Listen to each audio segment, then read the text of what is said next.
caawa waxaan idiin sidaa hadiyad qaaliya. hadiyadda qaaligaan idiin sidaa waa geedkaa weeye. dad badan ay markaan saa u soo qaado waxay moodayaan cayay moodayaan cayo geel maaha. geedkaas waa geed caaqiibo leh, waa geed caalamiya, waa geedka ay yidhaahdaan moringa ayaa la yidhaahdaa. magaalada waan soo maray, meelo badan baan soo marmaray. adigu geedo aan ka badnayn ilaa 30 geed baan guryaha hortooda qaarkood ku soo arkay. waa geed alxamdulilaahi jawiga Hargeysa wuxuu uga baxayaa si la yaab leh. jawiga magaaladeenna wuxuu uga baxaa si غayr caadi, markiiba wuu fufaya, u baxaa markiiba. waa geed midho yaroo dhaadheer oo markay yaryar yihiin sida xangeeyadoo kale ah ayuu bixiyaa. in yar bay markaa yaro qara weynaadaan, 3 farood in la eg, way dhuudhuuban yihiin oy dhaadheer yihiin, oo ilaa intaa in la eg buu midhuhu ay la egaadaan oo ay dhaadheeraadaan. gudihiisana waxaa ku jira midho yaroo cadcad oo gal yar oo khafiif iyo ku sii dahaadhan yahay.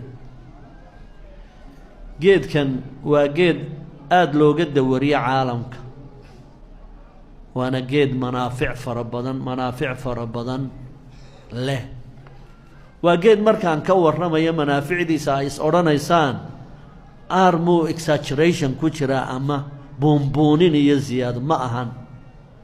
waa geed dunidu ay uga markhaati kacday inuu yahay haddaanu ka koowaadba ahayn inuu ka labaad yahay boqorrada geedaha caalamka. waa geed dunidu maanta ay aad u zarcato, aad loo beero.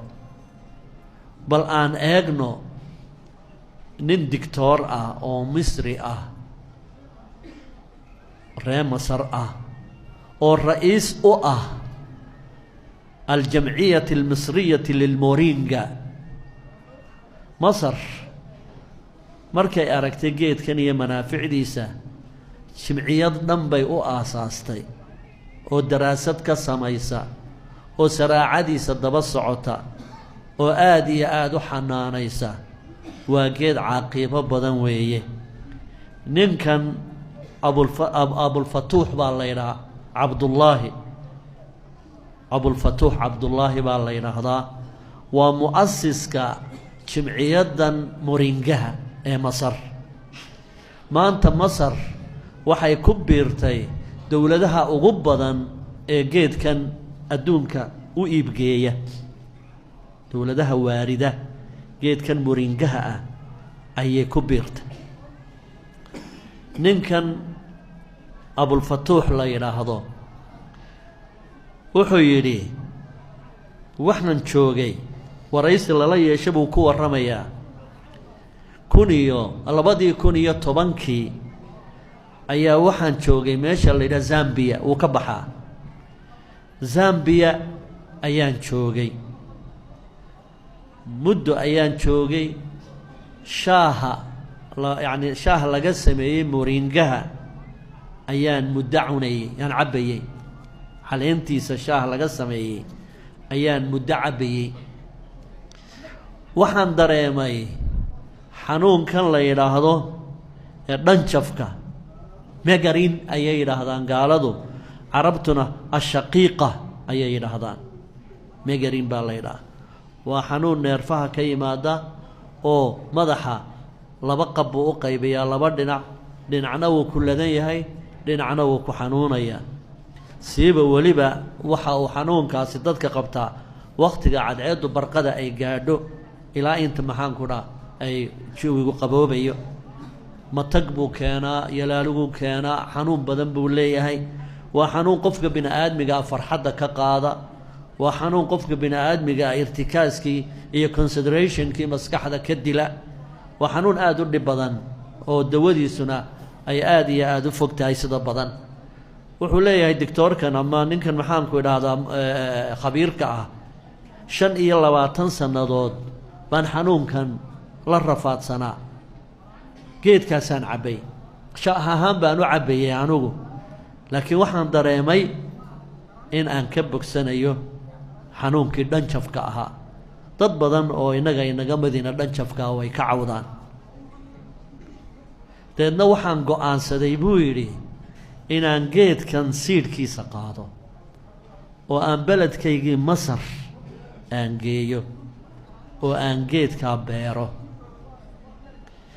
siidhkii ayaan soo qaatay markaan soo qaatay Masar baan la imi waan beeray geedkii waan beeray waxaanan isku taxallujiyey inaan geedkaa meel kaga soo hadho beeritaankiisa waa 2012 ayaan hawshaa bilaabay Masar waxaan ugu imi 8 geed oo moringahaasa mid 9aad kuma oolin 2019 wuxuu gaarsiiyey geedka tiradiisa 3 milyan buu gaarsiiyey geedka tiradiisa 3 milyan ayuu ninka doctorkii uu gaarsiiyey waxaanan isku dayay buu yiri ardayda daraasaadka qaadata chemicalka ama daaweynta inay doctoraaga ku qaataan faxsiga iyo baaritaanka caleentan arday badan baa markaa daraasad ku samaysay waxaa ka mid ahayd buu yidhi inan anigu aan dhalay baan ku yidhi aabbow doctoraaga waxaad ku qaadataa geedka baaritaankiisa markii ay geedkii ay gudagashay ee ay makhbarkii la tagtay iyo laboratorygii baaritaanka ardayga waa laga caawiyaa wixii ummadda wax u soo kordhinaya kharash baa la geliyaa waxay soo saartay buu yidhi 112 maado oo caleentan ku jira oo maado waliba intaasoo cudur ay daawo ka tahay waxay ogaatay caleentani inay xambaarsan tahay borotiinku waxa weeyaan waa maadadan jidhkeenu uu ka samaysan yahay DNA-ga iyo RNA-ga iyo maadooyinkan jidhkeenuba ka dhisaalan yahay ee borotiinka la yidhaa waxaa la ogaaday buu yidhi burcadka xoolaha 9 jibaarkeed inay caleentani sidato oo borotiina burcadka xoolaha ee borotiinka badan leh caleentana ka borotiin badan waxaa la ogaaday caleenta haddii alla yidhaahdo halkaa caleenihi 7% inay borotiin tahay caleentaa inta u dhigantee burcadkiina 3% baa borotiin ku jira burcadkii aynu borotiinka u raadsan jiray caleentaas in la eg oo burcada iyo marka la isu eegay caleenta inta borotiin ku jirta 27% waa borotiin caleentan burcadkana 3% baa ku jira waxaa la eegay kiilo caleentan ah iyo kiilo haddii alla yidhaahdo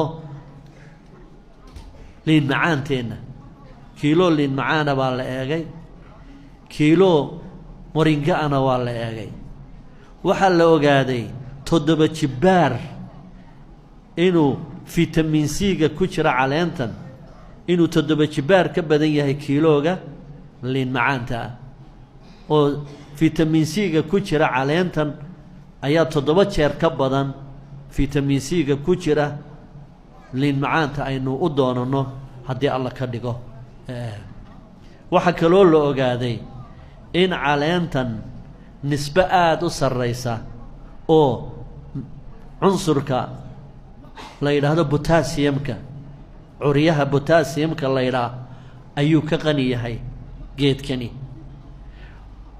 maadadan potassiumka la yidhaahdaana waxay aada u caawisaa xasuusta xifdiga waa maadooyinka xifdiga aada u caawiya waxaa kaloo aada ugu jira bay yidhaahdeen maadadan la yidhaah feramta ama xadiidka oo dadka dhiig la-aanta ka cabanaya iyo wixii la mid ah geedkani wuxuu aada u caawiyaa difaaca jidhka